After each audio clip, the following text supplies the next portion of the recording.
Welcome back, hockey fans, to another episode of the Penalty Box with your host, Kalal Oakman.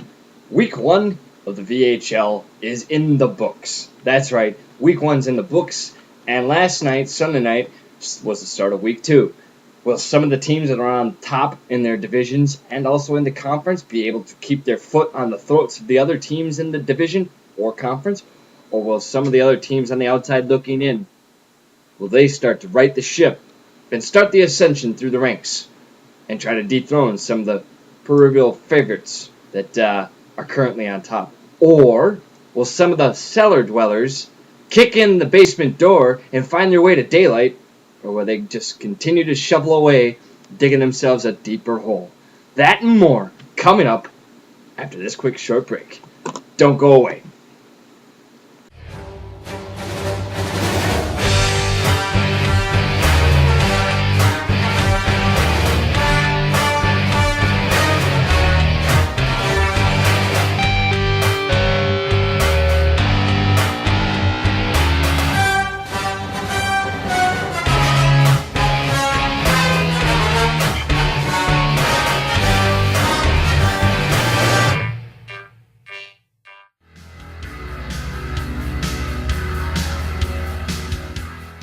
Welcome back. And now, time for one of my favorite segments. Rule violations. I'm really getting sick and tired of looking at this crap. When will you players and owners and management start to learn to read the rules? It's really simple, folks. You can find it on the damn League Arena website. It's right there. It's called the Constitution. Read it, know it, love it, play by it. I'm sick and tired. I've done flashcards. What do you need? Do you need someone to tattoo it to your forehead so you can see it in the mirror? Do you need it on the back of your hand like this? Seriously. Do you need to know the rules? Yes, you need to know the rules. Do you need to follow the rules? Yes, you need to follow the rules. Will those who don't follow the rules, or those who didn't read the rules, will they be dealt with swiftly? Yes. Speaking of which, now time for my favorite subject. Rules violations. Idiots. Hanson brothers, former, keyword former, Boston Bruin star player. Banned due to League Arena violations. League Arena website, rule violations. Impersonating other people. I guess he got kicked out of the chat box for starting inflammatory, I don't know if he was starting a flame war or saying something, shooting his mouth off when he shouldn't have been. Was told to stop it. He didn't. Kept on doing it. Got kicked.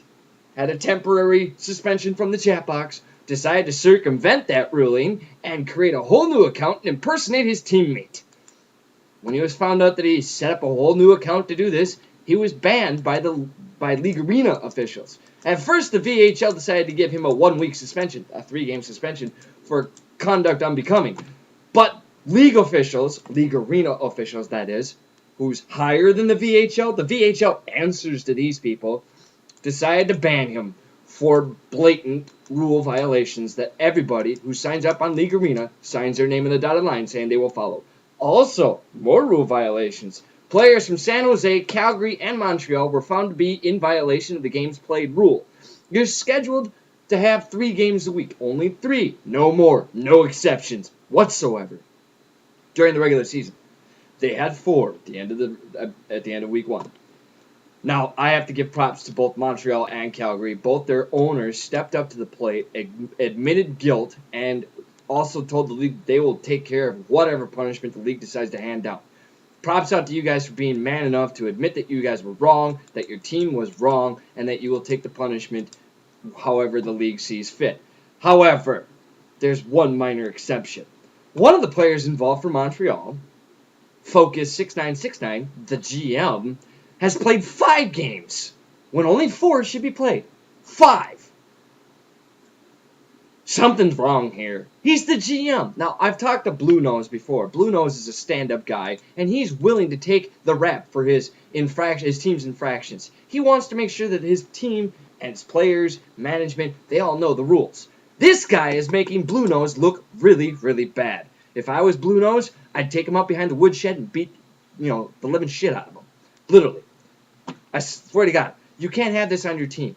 He's your management. We've had this problem rampant. I mean, it was a disease in the AHL during Season 3, where AHL GM said, oh, my owner said it was okay, and the owners had no idea that they were doing it. Nip it in the butt, and nip it in the butt fast. Blue Nose, you're a stand-up guy. Knights of God, you're a stand-up guy. I'm glad you guys are taking full responsibility for your team's actions. I have yet to get a comment from San Jose, but I am sure loyalists not loyalists, for heaven forbids I forget your name, in San Jose, you're a Scotty M420, I think your name is, I believe. I could be wrong. I screw people's names up all the time in this show. Please don't take offense to it. You are a stand-up guy also. I'm sure you're right in the ship as well. Now, on to the standings and last night's games when we come back. Don't go away.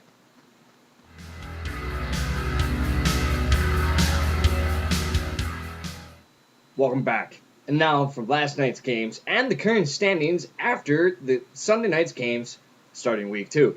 Last night's games, you had Colorado falling to Vancouver 4-1, Edmonton shocks Calgary 7-2, Los Angeles 4, Buffalo 3. When I say shocks Calgary, I was kidding. Edmonton kicked the shit out of Calgary 7-2. Los Angeles beats Buffalo in a tight game 4-3. Columbus beats San Jose 4-2. Washington loses to New Jersey in a heartbreaker 5-4. The New York Islanders stomp the shit out of Nashville 7-2. Dallas beats Florida 1-0. Anaheim loses to Montreal in a heartbreaker 6-0. Props to Anaheim, at least they showed up for the game. Pittsburgh 3, Atlanta 2 in overtime. Phoenix 1, Boston 2. Boston says, we may have lost Hanson brothers, but we will still beat the crap out of you. They just took down the best in the West. Good job, Boston.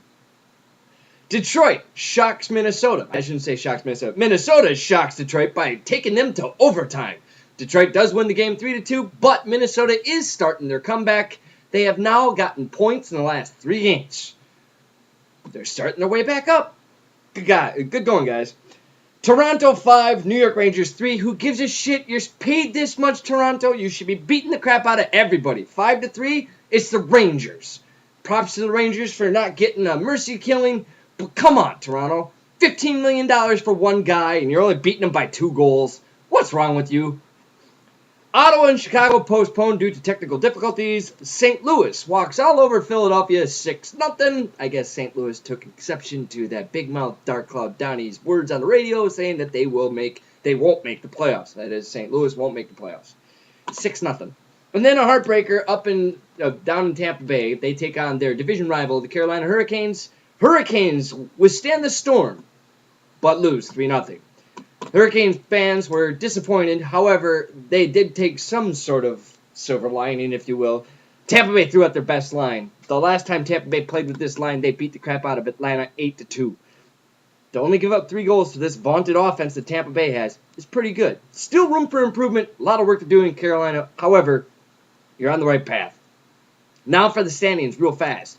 Starting with the Beasts in the East, you have the New York Islanders 10-0, Tampa Bay 9-1, Boston 8-1-1, Pittsburgh 7-3, New Jersey Devils 6-3-1, Buffalo 6-4-0, Carolina 5-3-1, and finally Ottawa 5-3-1. On the outside looking in, Toronto 5-4-1, Florida 4-5-1, Atlanta 4-5-1, Philadelphia 4-5-1, New York Rangers 4-6-1. Congratulations, it's more victories than you had all of last season. Just kidding. Montreal 3-6-1, Washington 3-6-1. New York Rangers fans, this is more victories than you had in the first 4 weeks of last season. So congratulations, you're on the right track. Now time for the best of the rest. Los Angeles takes over the top spot 9-1. St. Louis 7-2-1. Edmonton 7-3-0. Phoenix 8-1-1. Heartbreaker, overtime loss, and another loss. Losing streak in Phoenix? News. Yes, we'll cover that. Detroit 6-3-1, Chicago 5-3-1, Vancouver 5-5, and then there's Columbus 4-4-2. Columbus and Vancouver in the playoffs? Wow, we'll be watching this. On the outside looking in, you have Dallas 4-5-1, Colorado 3-6-1, Nashville 3-6-1. More work to be done, Nashville. San Jose 2-7-0, Minnesota 1-7-2. They have had points in the last 3 games. 1 win and 2 overtime losses. They are on the right track. Still a lot of work to be made, but they're on the right track. Calgary's still looking to find that magic they had opening night. 1-8-1. They did have an overtime loss. They are okay. Working their way back up. As long as their players put play their all, play with some heart, they'll be fine. If their players quit on the team, bunch of douchebags. And then there's Anaheim, 0-9-1. At least they got a point. Anaheim still looking for the first victory. Keep it together, guys. Keep working hard. Who knows? You might face another really crappy team, and it will be a toilet bowl. You guys will get that victory soon enough. Now, that's it for the standings and last night's schedule. Don't go away as we bring back one of my favorite segments, the rules. A little refresher course for those who don't know the rules. Don't go away.